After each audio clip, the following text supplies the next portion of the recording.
الحمد للہ وکفى والصلاة والسلام على سید الرسل وخاتم الانبیاء اما بعد فاعوذ باللہ من الشیطان الرجیم بسم اللہ الرحمن الرحیم ختم اللہ على قلوبهم وعلى سمعهم وعلى ابصارهم غشاوة وَلَهُمْ عَذَابٌ عَظِيمٌ صدق اللہ العظیم۔ لفظی ترجمہ ختم کا معنی مہر لگا دی اللہ تعالیٰ نے علی قلوبہم ان کے دلوں پر، وعلی سمعہم اور ان کے کانوں پر، وعلی ابصارہم غشاوۃ اور ان کی آنکھوں پر پردہ ہے، وَلَهُمْ عَذَابٌ عَظِيمٌ اور ان کے لیے بڑا عذاب ہے۔ یہاں سے گزشتہ درس کے اندر ضدی کافر وہ ان کافروں کا تذکرہ چل رہا تھا جن کے بارے میں اللہ تعالیٰ کے علم میں تھا کہ ان کا خاتمہ بھی کفر پر ہوگا۔ ان کی دو خصلتیں، دو وضاحتیں ان کی بیان ہو چکی تھی۔ آج کے اس درس کے اندر تیسری وضاحت ہے ان ضدی کافروں کے متعلق۔ دو وضاحتیں یہ بیان ہوئی تھی۔ پہلی وضاحت کہ اَأَنذَرْتَهُمْ أَمْ لَمْ تُنذِرْهُمْ، اللہ کے محبوب کو خطاب ہے کہ آپ ان کو ڈرائیں یا نہ ڈرائیں، ان کے حق میں سواء علیہم، ان کے حق میں برابر ہے۔ اس پہ جو اعتراض ہوا تھا اس کا جواب میں نے عرض کر دیا تھا۔ اور دوسری وضاحت تھی لا یؤمنون، کہ وہ ایمان نہیں قبول کریں گے۔ اس پہ بھی ایک اعتراض ہوا تھا، وہ اس کا جواب میں نے عرض کر دیا تھا۔ آج کی اس آیت مبارکہ کے اندر کہ اللہ تعالیٰ نے ان کی تیسری وضاحت یہ دی کہ اللہ تعالیٰ نے ان کے دلوں پر بھی اور ان کے کانوں پر بھی مہر لگا دی ہے، اور ان کی آنکھوں پہ پردہ ڈال دی ہے، اور یہ ان کے لیے بہت بڑا عذاب ہے۔ اس پہ ایک اعتراض ہوتا ہے، سوال اٹھتا ہے کہ جب ہدایت کے یہی راستے ہیں، دل کہ وہ علم کا ادراک کرتا ہے، آنکھوں کے ذریعے سے انسان اللہ کی جو نشانیاں ہیں ان کو دیکھتا ہے، کانوں کے ذریعے سے اللہ کے کلام کو سنے اور دوسری اچھی باتوں کو سن کے ایمان لا سکتا ہے۔ تو یہ راستے ہیں ایمان کے قبول کرنے کے، ایمان کے انسان کے دل کے اندر داخل ہونے کے یہی راستے ہیں۔ اور اس پہ اعتراض یہ ہوتا ہے کہ اللہ تعالیٰ نے جب ان کے دلوں پہ مہر لگا دی، ان کے کانوں پہ مہر لگا دی اور ان کی آنکھوں پہ پردے ڈال دیے، تو اب اس میں اگر وہ ایمان نہیں لاتے تو اس میں ان کا کیا قصور ہے؟ ان کا تو کوئی قصور نہیں ہے۔ جب ان کی آنکھوں پہ پردے ڈال دیے گئے ہیں، ان کی کانوں میں ڈانٹیں ڈال دی گئی ہیں، ان کی دلوں پہ مہر لگا دی گئی ہے، تو اب اگر وہ ایمان نہیں لے کر آتے، انہیں کہا جاتا ہے کہ جی ایمان لے آؤ۔ جب یہ سارے ان کے ایمان لانے کے راستے بند کر دیے اور پھر ان سے کہا جائے ایمان لے آؤ اور وہ ایمان نہیں لاتے، تو اس میں ان کا کیا قصور ہے؟ اعتراض سمجھ آ گیا نا جی؟ اس میں ان کا تو کوئی قصور نہیں ہے۔ حالانکہ جو کفار و مشرکین تھے وہ بھی رب تعالیٰ کو تو مانتے تھے، بلکہ جو مشرک لوگ تھے وہ رب تعالیٰ کو ہم جیسے سادہ لوگ مسلمانوں سے زیادہ ان کو اللہ تعالیٰ سے عقیدت تھی۔ بلکہ قرآن 8ویں پارے کے اندر اللہ تبارک و تعالیٰ نے قرآن کریم میں 8ویں پارے میں فرمایا وَجَعَلُوا لِلَّهِ مِمَّا ذَرَأَ مِنَ الْحَرْثِ وَالْأَنْعَامِ نَصِيبًا فَقَالُوا هَذَا لِلَّهِ بِزَعْمِهِمْ وَهَذَا لِشُرَكَائِنَا، کہ وہ جو بھی کھیتی ان کی پیداوار ہوتی تھی نا، اور اس پیداوار میں سے اس طریقے سے وہ جو چوپائے ہوتے تھے، ان کے جانور جو ہوتے تھے، ان میں سے جب وہ ایک قسم کا حصہ نکالتے تھے نا، تو سب سے پہلے اللہ تعالیٰ کا حصہ نکالتے، فَقَالُوا هَذَا لِلَّهِ، اپنے گمان کے مطابق هَذَا لِلَّهِ، یہ اللہ تعالیٰ کا حصہ ہے۔ اسی طریقے سے اللہ تبارک و تعالیٰ نے سورہ یونس کے اندر فرمایا هَؤُلَاءِ شُفَعَاؤُنَا عِندَ اللَّهِ، کہ یہ مشرک لوگ کہتے تھے کہ یہ ہمارے سفارشی ہیں، اللہ تعالیٰ کی ہماری سفارش کریں گے۔ اللہ تعالیٰ کی ذات تو بہت بڑی ذات ہے، اللہ تعالیٰ، اور ہم تو گھٹیا ہیں، حقیر ہیں، براہ راست ہمارا اللہ تعالیٰ کے ساتھ وہ واسطہ ہم براہ راست اللہ تعالیٰ کے ساتھ ناممکن ہے۔ وہ اس کی مثال دیتے جیسے آج کل کے صدر مملکت وزیر اعظم صاحب، ان کے ساتھ ایک آدمی، غریب آدمی کا براہ راست ملنا ناممکن ہے، محال ہے۔ ظاہر بات ہے وزیر اعظم تک پہنچنے کے لیے، صدر تک صاحب تک پہنچنے کے لیے AC DC کمشنر جو ہیں ان کا واسطہ اختیار کرنا پڑتا ہے، پھر جا کے اس سے ملاقات ہوتی ہے۔ اور اللہ تعالیٰ کی ذات تو سب شہنشاہوں کی شہنشاہ ہے، بادشاہوں کے بادشاہ ہے، لہٰذا ان تک بھی واسطہ ضروری ہے۔ سورہ زمر کے اندر فرمایا مَا نَعْبُدُهُمْ إِلَّا لِيُقَرِّبُونَا إِلَى اللَّهِ زُلْفَىٰ، کہتے ہیں ہم ان کی جو عبادت کرتے ہیں نا بتوں کی یا پیروں مریدوں کی پیروں کی جو ہم عبادت کرتے ہیں، ہم کس لیے کرتے ہیں؟ تاکہ یہ ہمیں اللہ کے زیادہ قریب کر دیں، ہمیں اللہ کے قریب کرتے ہیں کہ ہماری ان کے آگے، ان کی رب کے آگے تو اللہ تبارک و تعالیٰ نے ان کو ان باتوں کا تو جواب یہ دیا۔ سورہ نحل کے اندر اللہ نے فرمایا فَلَا تَضْرِبُوا لِلَّهِ الْأَمْثَالَ، اللہ تعالیٰ کے لیے ایسی مثالیں نہ بیان کیا کرو۔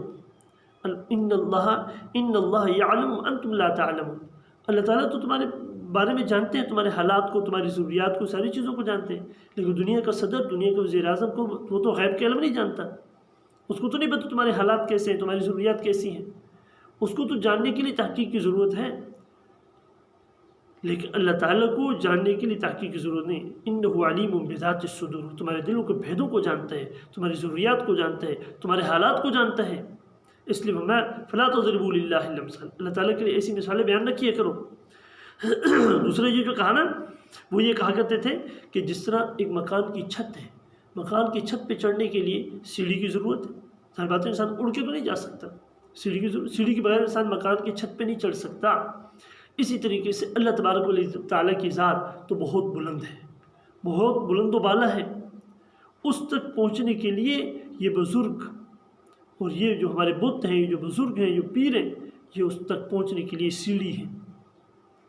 تو اللہ تبارک و تعالیٰ نے اس کا جواب یہ دیا وَنَحْنُ أَقْرَبُ إِلَيْهِ مِنْ حَبْلِ الْوَرِيدِ، میں رب تو تمہاری شاہ رگ سے زیادہ قریب ہوں۔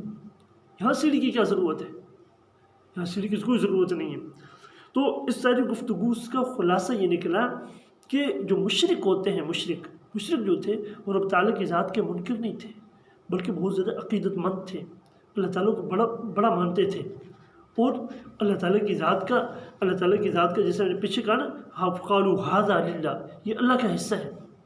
تو جب اللہ تعالیٰ نے ان کے دلوں پہ مہر لگا دی ہے اور ان کے کانوں پہ مہر لگا دی ہے، ان کی آنکھوں پہ پردے ڈال دیے ہیں، تو اب اگر وہ ایمان نہیں لاتے تو پھر اب اس میں ان کے کیا قصور ہے؟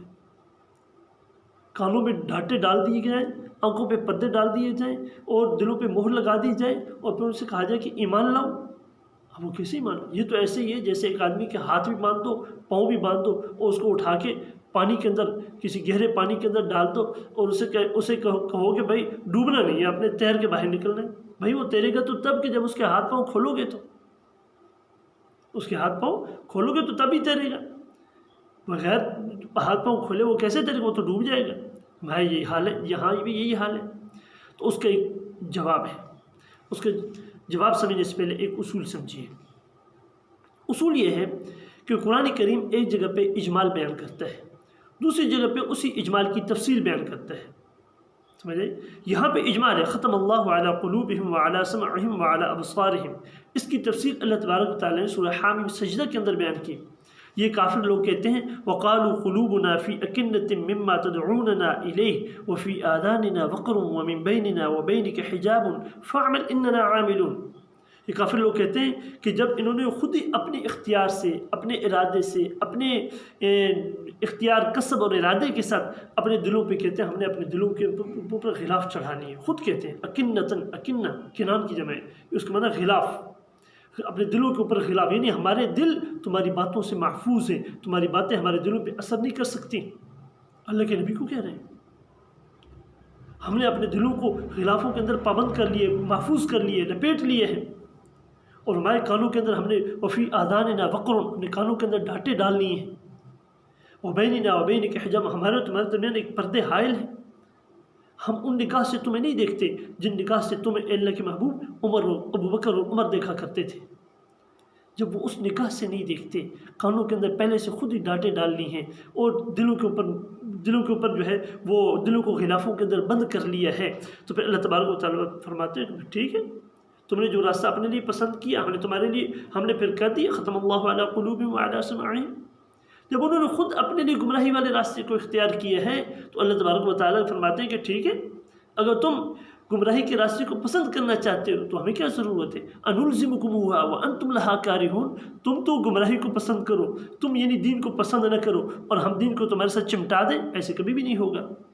اللہ کے قانون خداوندی ہے، نولیہ ما تولی، جو جدھر کو جانا چاہتا ہے ہم اس کو ادھر بھیج دیتے ہیں، ہم اس کو روکتے نہیں ہیں۔ جو اچھے کام پہ جانا چاہتا ہے، ایمان والے راستے پہ چلنا چاہتا ہے، ہم اس کو ایمان والے راستے پہ چلاتے ہیں۔ جو گمراہی کے راستے پہ چلنا چاہتا ہے ہم اس کو گمراہی کے راستے پہ چلا دیتے ہیں، ہم اس کو روکتے نہیں ہیں۔ اس لیے فرمایا فمن شاء فلیؤمن ومن شاء فلیکفر، جس کے جی چاہے ایمان اختیار کرے، جس کے جی چاہے کفر اختیار کر لے، کوئی زبردستی نہیں، اللہ کی طرف سے جبر نہیں ہے۔ اللہ فرماتے ہیں وَهَدَيْنَاهُ النَّجْدَيْنِ، ہم نے دونوں راستے دکھا دیے، ہم نے دونوں راستے دکھائے، خیر کا راستہ بھی شر کا راستہ بھی، جس کے جی چاہے جو ان سا راستہ مرضی اختیار کر لے۔ تو یہ ختم اللہ علی قلوبہم وعلی سمعہم وعلی اسمعہم وعلی ابصارہم غشاوہ، یہ اللہ کی طرف سے جبر نہیں تھا، اللہ کی طرف سے زبردستی نہیں تھی، بلکہ یہ تو خود انہوں نے اپنے لیے وہ راستہ اختیار کیا جس راستے سے ان کے لیے واپس آنا ناممکن تھا۔ جب اللہ تبارک و تعالیٰ نے یہ دیکھ لیا، جان لیا، سمجھ لیا کہ اب ان کے اس راستے سے واپس لوٹنا مشکل ہے، تو ختم اللہ علی قلوبہم وعلی سمعہم وعلی ابصارہم غشاوہ، اللہ نے پھر مہر لگا دی۔ اس لیے ہم بھی ان آیات کو یاد کریں اور ان آیات کو سمجھیں تاکہ ہمیں کوئی دھوکہ نہ دے سکے کہ انسان تو مجبور محض ہے، انسان تو مجبور ہے، جیسے اللہ چاہتے ہیں ویسے کرتا ہے، مجبور نہیں ہے۔ انسان کو اللہ نے اختیار دیا ہوا ہے، راستے دکھائے ہوئے ہیں۔ دوسری قرآن کریم کی دوسری آیت ہے، اللہ تبارک و تعالیٰ اس میں فرماتے ہیں یضل من یشاء ویہدی من یشاء، اللہ تعالیٰ جس کو چاہتے ہیں گمراہ کرتے ہیں، جس کو چاہتے ہیں اللہ ہدایت دے دیتے ہیں۔ تو یہ بھی اجمال ہے، اس کی تفصیل بھی دوسرے مقامات پہ۔ اب ہدایت کس کو دیتے ہیں؟ اللہ دوسری جگہ پہ فرما رہے ہیں وَيَهْدِي إِلَيْهِ مَنْ أَنَابَ، جو اللہ کی طرف رجوع کرنا چاہتے ہیں ہم اس کو ہدایت دے دیتے ہیں۔ اور گمراہ کس سے کرتے ہیں؟ فرمایا فَلَمَّا زَاغُوا وَزَاغَ اللَّهُ قُلُوبَهُمْ، ہاں کہ ان کے دلوں کے اندر کجی تھی، جب انہوں نے کجی اختیار کی تو ہم نے ان کے دلوں کو ٹیڑھا کر دیا ہے۔ اس لیے دوستو ہم اس بات کو اچھی طرح سمجھیں کہ انسان مجبور محض نہیں ہے، بلکہ انسان کو اللہ نے اختیار دیا ہے۔ انسان جو بھی راستہ اختیار کرتا ہے، دین کا راستہ اختیار کرتا ہے یا گمراہی کا راستہ اختیار کرتا ہے، اپنے اختیار سے کرتا ہے، اپنے کسب سے کرتا ہے، اپنے ارادے سے کرتا ہے۔ اللہ کی طرف سے کوئی جبر نہیں ہے، کوئی زبردستی نہیں ہے۔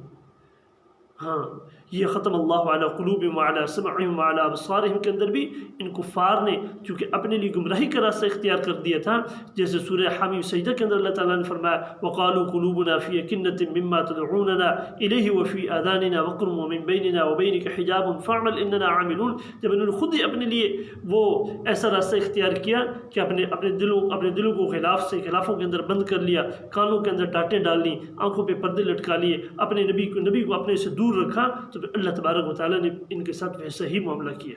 اللہ تبارک و تعالیٰ ہم سب کو صحیح قرآن کریم کی سمجھ عطا فرمائے، دین کی صحیح سمجھ عطا فرمائے اور عمل کی توفیق نصیب فرمائے۔ وما علینا الا البلاغ۔